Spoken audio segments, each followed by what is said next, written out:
Hello and welcome Warhammer friends to a new narrative-driven Total War Warhammer campaign. This time around, we are playing as Queen Marisith of Laurelorn Forest for the Wood Elves. Now, her start position is near the heart of the Empire, so we have Reichland, several other Empire state nations fighting alongside us, and who could be potential allies for us too. We also start off with an alliance with Nordland. It doesn't state that here, but it's one of the many faction effects and bonuses that we get playing as Queen Marisith. For her starting army, it's mostly well balanced with Eternal Guard and Dryads as frontline holders. We also have Great Stag Knights and also a Great Stag Chariot that's not listed here. Glade Guard for missile infantry and range damage, and it's not shown here yet, but we will see it once we start the campaign. We get what's called Aeonir Rangers or Aeonir Stalkers. Don't know the exact name off the top of my head, but they're essentially like Shadow Walkers if I were to compare them. Well, actually not exactly like Shadow Walkers. They cannot fire in a 360-degree angle, but nonetheless, they are going to be useful damage dealers for us.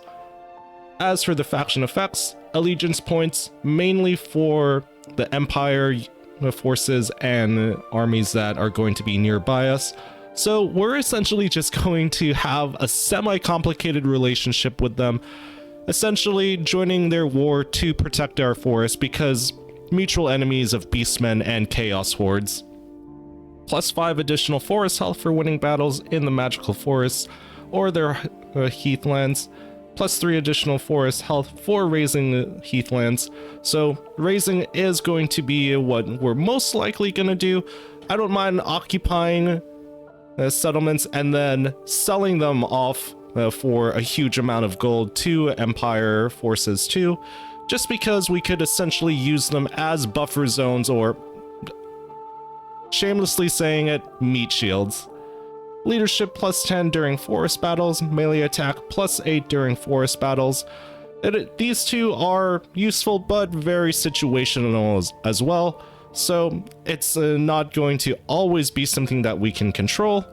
As for her specific lord effects, diplomatic relations plus 15 with men, high elves, wood elves, lizardmen, and dwarves, so we're going to be essentially a team player, and honestly this is going to be a campaign where I will admit using more diplomacy than some of my other aggressive campaigns. Ability, Queen of Laurelorn, causing a dazed effect on enemies, magical attacks for herself, and also speed plus 15, melee defense minus 10, and speed minus 25% to enemy units. Campaign movement range, this is something that I'm very much focused on and what I want to make the use of too. Essentially, I do want to try to blitz as many enemies as possible, maximizing the effects of our campaign movement range to close the distance and also even at times run away from enemies too. Speed plus 15% for our army so we can reposition our troops faster and easier. Going back to the map itself, because we're in the heart of the Empire, Laurelorn Forest is located here, kind of by Nordland, and we're going to have the Greenskins and Chaos Hordes charging in down south. It's going to be something we'll need to worry about mid to late game, but also we have Festus the Leech Lord and the Beastmen with Kazrak One Eye that we really need to deal with. So it's going, in my personal opinion, everyone, I have played this offline. It is what I would consider medium to hard campaign. As for the campaign settings, it is just going to be a casual playthrough. I'm going to play on the default settings of a hard campaign difficulty, normal battle difficulty, because I'm not a big fan of the AI getting cheats for actual battle. I'm not sure how everyone else feels in the comments, but I personally just like having things as even as possible, so then it can be considered a fair fight. As for the potential endgame crisis, I did take out A Grudge Too Far and The Wild Hunt, just because I do want to roleplay scenarios where I am friends with other Wood Elf factions and also the Dwarves as well, with the Dwarves being another Ordertide faction. As for the rest, I am fine with potential Tomb King invasion, Of course, Greenskins, Vampiric Ascension as well. Vermintide, unfortunately, yes, I will leave on. It may turn out to be something I regret later down in the line in the campaign. Will of Hashut, well, hopefully we don't have to deal with them too much. Darklands are way off in the east. Chaos Invasion and also Chaos Invasion from both Warriors of Chaos and the Mono Gods themselves. So, it's going to be a doozy campaign, but let's see how we do in the opening stages. Taking a closer look at our starting army, we can see that it's actually fairly small. Not too many frontline units. We're going to rely a lot on our Stag Chariots and also our Stag Knights for that charge bonus. And our only real range damage dealer at the moment are Aeonir Explorers. So, fun quick fact, the Elves of Laurelorn Forest, they're more so closer to the High Elves of Ulthuan than their actual Wood Elf brothers and sisters. I won't go into too much detail because I do tend to ramble on about the lore, but they have more relations to the Elves of Ulthuan and more of a connection to them as well. They've mostly kept their traditions and customs similar to their island brothers and sisters, more so than their secluded other halves, if that makes sense. But more so taking a look at the campaign map, we're in a semi-precarious situation because we immediately have Kazrak on her doorstep here. We're at war with the Black Pit, Greenskin tribe. We do have a defensive alliance with Nordland up here. They're essentially going to be our buffer zone against Norska and the Chaos Lords of Be'lakor, and also Wulfric himself too. Wulfric does have a staging ground at the Altar of Crimson Harvest. Thankfully, Wulfric himself is at war with the scaling Norskin tribe, so they're going to keep each other busy, along with Nordland hopefully sending troops up there to occupy them while we take care of things in our own backyard. So my plan here is get rid of this Greenskin army here. That's going to grant us an extra 500 for engaging with the enemy there. We do have Boris Todbringer, who could potentially help us against Kazrak, but we don't have any relations with him at the moment right now. Pretty cool looking Middenheim units here too. I do like the Middenheim crossbowmen look. Kind of looks like Athelian Rangers. But before getting sidetracked, we also have Festus around this area too, taking on Hawkland. So we need to immediately take out the Greenskins, take out Kazrak, and rush as fast as possible over to kill Festus. So yes, like I said, it's a tough campaign in the beginning in my personal opinion, but also if we pull this off really well, this could be a massive reward for us by taking out huge potential threats in the early game. But in order to do that, we're going to recruit some mercenary units from one of the mods that I have installed. Essentially what this does is it allows instant recruitment for certain units based on a percentage, but also because it's instant recruitment and having them immediately spawn in our army, it's going to cost extra, and also we're going to still pay the same amount of upkeep. So for frontline units, to hold the line, I do want some Eternal Guard, and also we're going to use the Dryad Treemen as our melee damage dealers.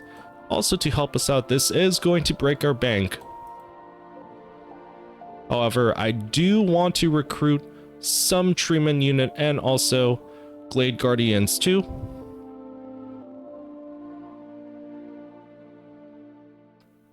Like I said, massive hit to our initial income, but it's going to make things a whole lot easier taking on this Greenskin horde.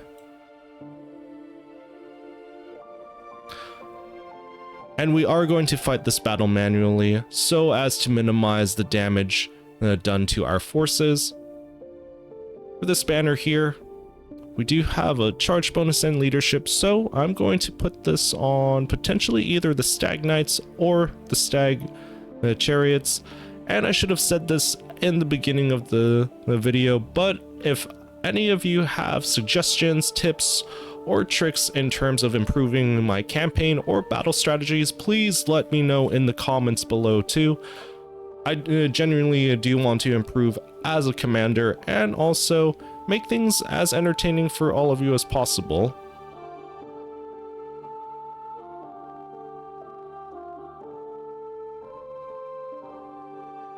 Right then, I did have to pause there for a second because it looks like the charge bonus is pretty much the same for each of them. 70, 70, doesn't really matter which one, so only right that we put it on the Stag Knights. In all total honesty, I'm okay with losing the Stag Chariots just because of the fact that it is, oh, actually, you know, if one of these units does perish in battle, it does free up some upkeep for us.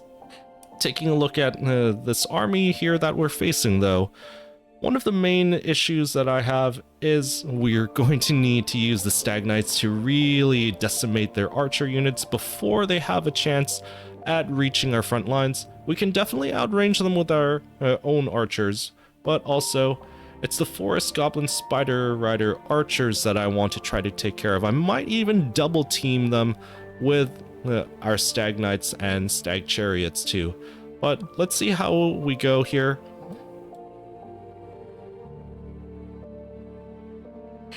The battle formations of our units are going to be somewhat standardized, with our Eternal Guard flanking both the left and right of our archer units. I was wrong, the Aeoner Explorers have a 360-degree firing angle, same as the Glade Guardians, but what we're going to do with our main force is we are going to pull them back as far as possible.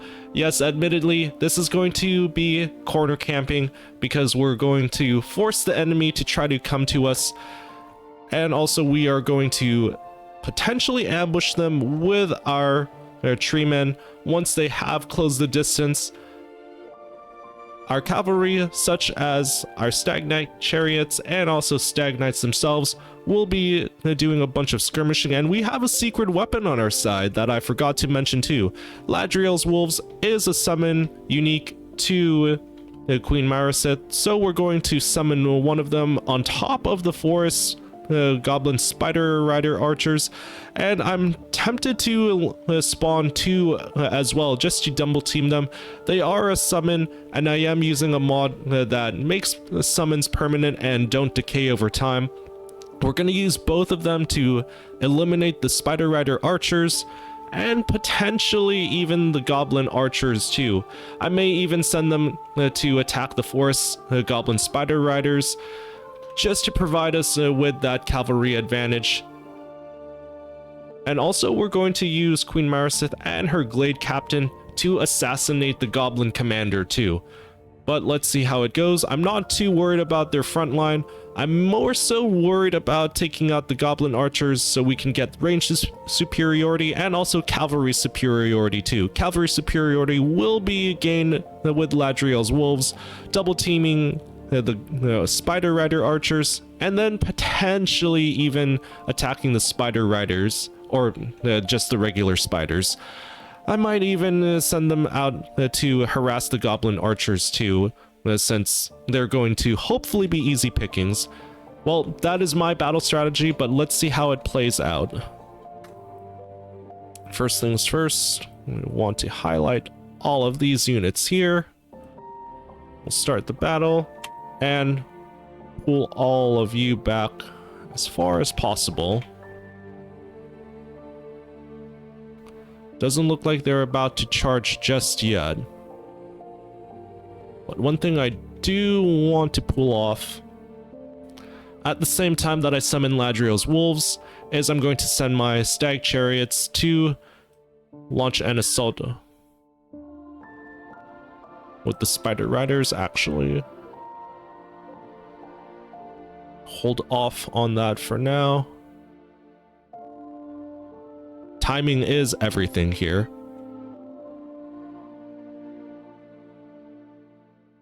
Alright, spawn them on top. And like I said, they are a summon unit, so doesn't really matter if they do die in this battle. We'll just get them for the next one. Alright, surprise attack has crippled their morale. Archers surprisingly moving in to help with melee combat.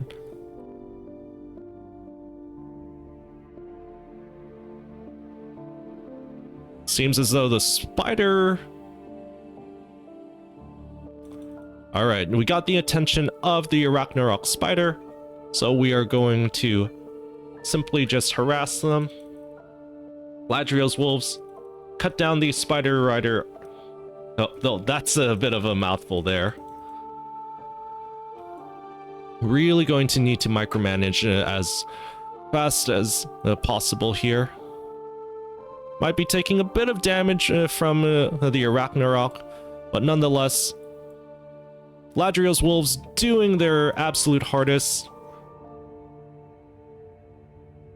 Stag Knights need you to charge into that unit of goblin archers. Fall back immediately. Don't need you getting into range there. Alright, Stag Knights getting a little bit caught up. Alright.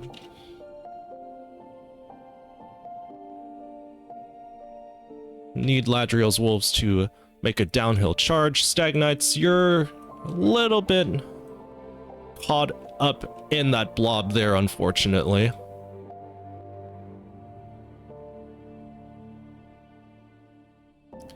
Thankfully, have not lost any units of the Stag Knights yet.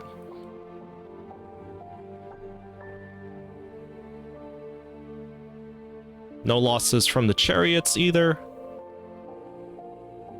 Another unit of Ladriel's wolves, which I will summon on top of this goblin archer here. The other goblin archers are a little bit too close for comfort to that spearman unit.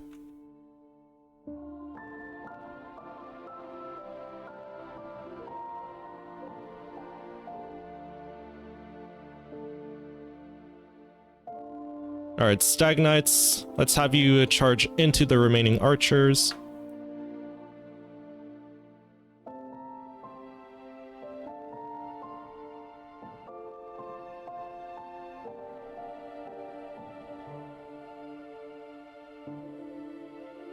Now hang on. Can't let that unit get too tied up. Alright, force them to retreat. Perfect.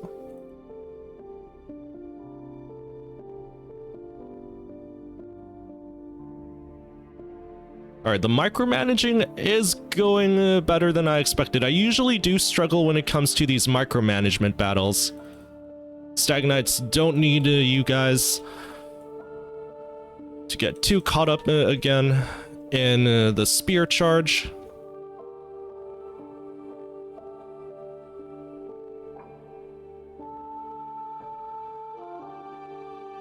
Alright, actually, Ladriel's wolves tie down these spiders. Stag Knights cut down their archers.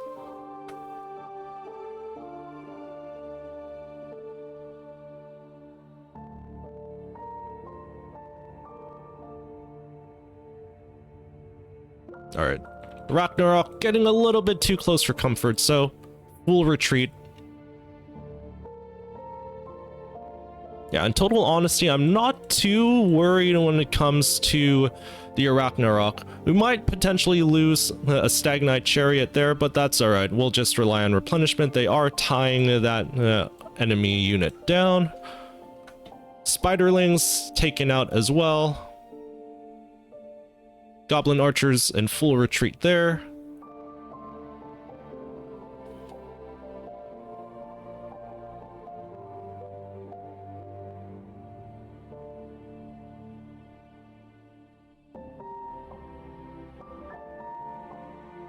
Alright, Ladriel's wolves. Let's actually have the rest of our cavalry completely charge in there, sending their army into full retreat, and we are going to unleash. Might have been a little bit too early there.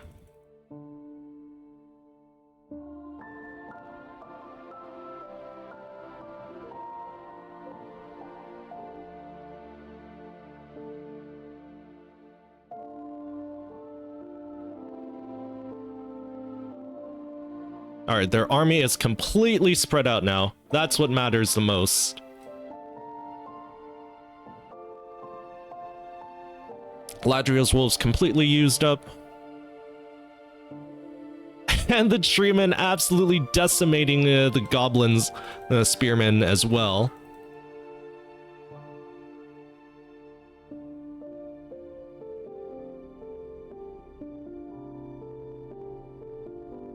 Alright, spearmen getting a little bit too out of place at the moment.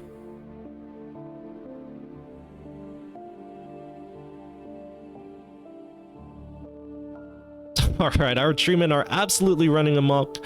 We do need to get ourselves organized here.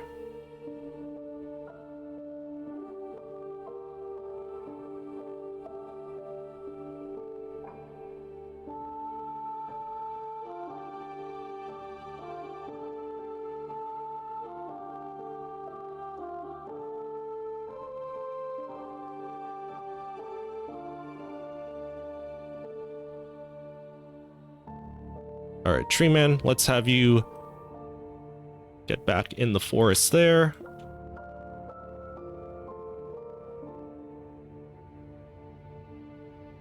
Stag Knights charge into that Spearman unit there.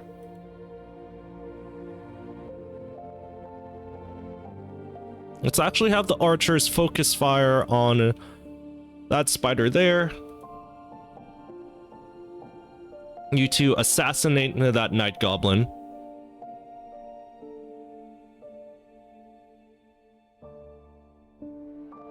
Treemen are taking a little bit of a beating there, so we're going to send our spearmen to help them out.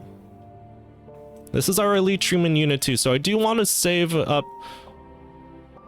some of their units and potential damage output for the actual fight against Kazrak. Spearman, I'm a little bit more lenient when it comes to... There we go. That's a victory for us. Alright, come on, you guys. Assassinate that night goblin. Get all the XP, friends. I would say that was a near flawless victory. When it comes to improving, though, could have used more. Okay, well, their spider almost got away there.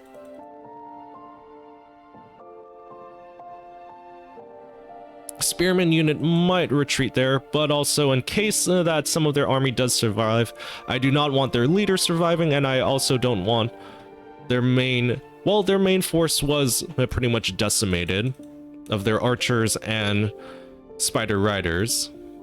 And that is an assassination for... It was either Queen Marisith or her Glade Captain.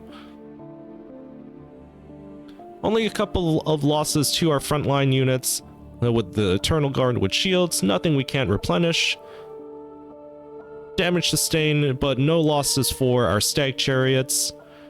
Ladriel's Wolves being the MVP for this battle here too, giving them the spoils of war.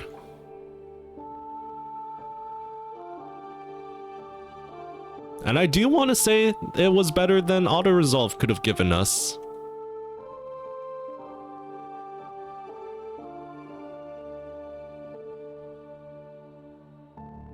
Alright, and we'll name this battle Ladriel's Wrath in honor of her wolves.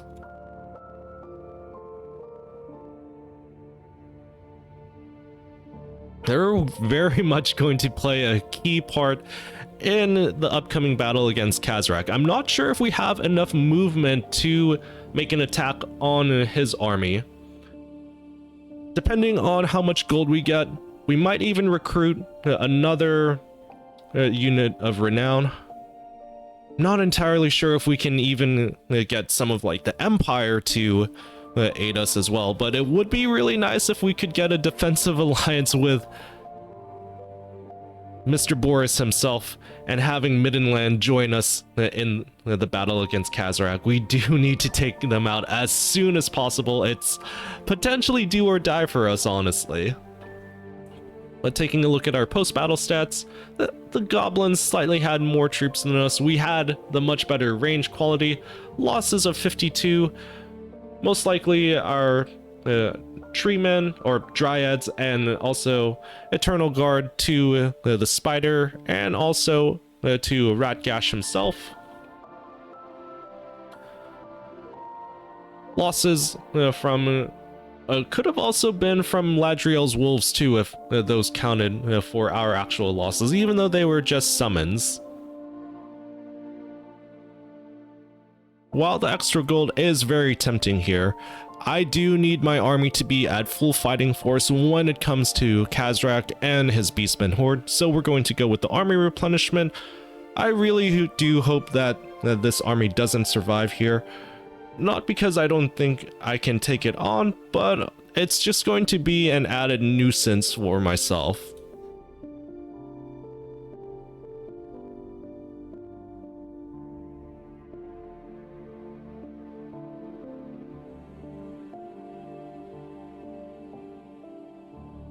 Right, that's the death of that entire army, and hopefully we get both increased campaign movement and also, yes, that extra 500 gold, which we are going to spend on one of our regiments of renown. Like I said, I do need to get as much firepower as possible when it comes to taking on Kazrak. Let's take a look at his starting army too. We're at 14 units. Minotaurs with shields is going to be a doozy for us, but if we can take him out without his heroes becoming embedded, I want to say we have a shot. Fingers crossed.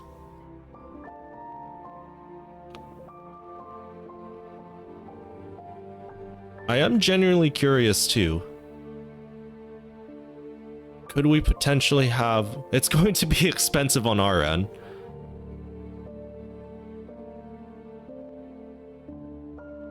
Right, we'll get that non-aggression pact. Give us all the money, Boris. Puts us up at nearly 5,000 there. Very curious. How much would it be? We do not have enough for a defensive alliance. Well, Boris, you better be in a good mood for us with attacking Kazrak. Join war against Warherd of the One Eye.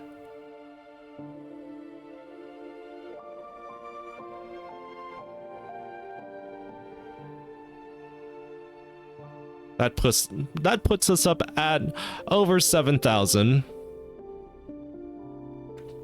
Now, even though we're at war with Kazrak, that doesn't mean that Theodric is at war with them either, because of the fact, unless if we make a military alliance with Theodric here, oh, that's going to be massively expensive on our end. But my plan here, everyone, and this is going to be very scummy, is we are going to make a payment for a military alliance, upgrade our defensive alliance with Nordland, have them join us in the attack against Kazrak, use our combined forces to overwhelm the Kazrak and the Beastmen. And yes, like I said, very scummy move on my end, but I want Theodric to take the majority of the hits, and also ourselves. We're going to just kick back and try to do maximum amount of damage, but also minimal amount of losses on our end.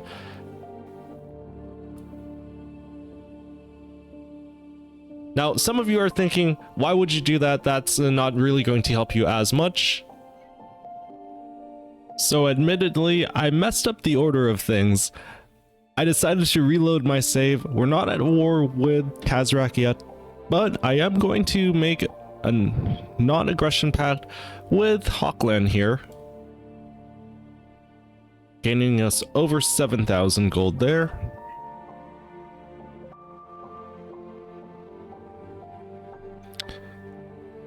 And what I hope to do right now is if we join war with Warhorde of the One Eye now, fingers crossed, that puts us over 10,000. And if we can get at least a defensive alliance here with... Okay, that's going to really make a... It's really going to hit us hard there. Because even if we were to make a military alliance, or... Let's see if we can't get them to join war. Nope, doesn't look like it either, honestly. We could potentially threaten them. But I'm not going to risk that with them on our doorstep, so we will need to fight this on our own, unfortunately. And taking a look at what we can recruit here. You know what? In theory, we can recruit all three of these. It's going to put us in the negative, unfortunately. But to deal with Kazrak, it's going to be more than worth it, honestly. So massive amount of debt there. I may or may not need to disband a couple of units or two.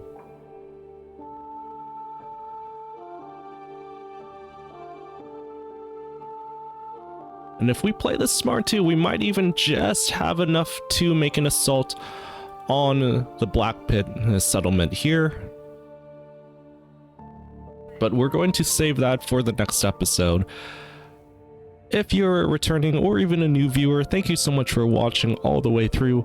Let me know in the comments if you would have done things differently in terms of battle or also campaign map decisions, and also just in general, let me know in the comments things that I can improve on too, whether it be my commentary or just my overall decisions. I know I am really stacking up a lot here and we are losing a lot of money in the early game, but it is going to be an aggressive start for us, and in the next episode we'll see if it will pay off for us too when we make a blitz on Kazrak. But until then, thank you so much for all the support, friends, and I'll save you a seat for the next adventure. Farewell.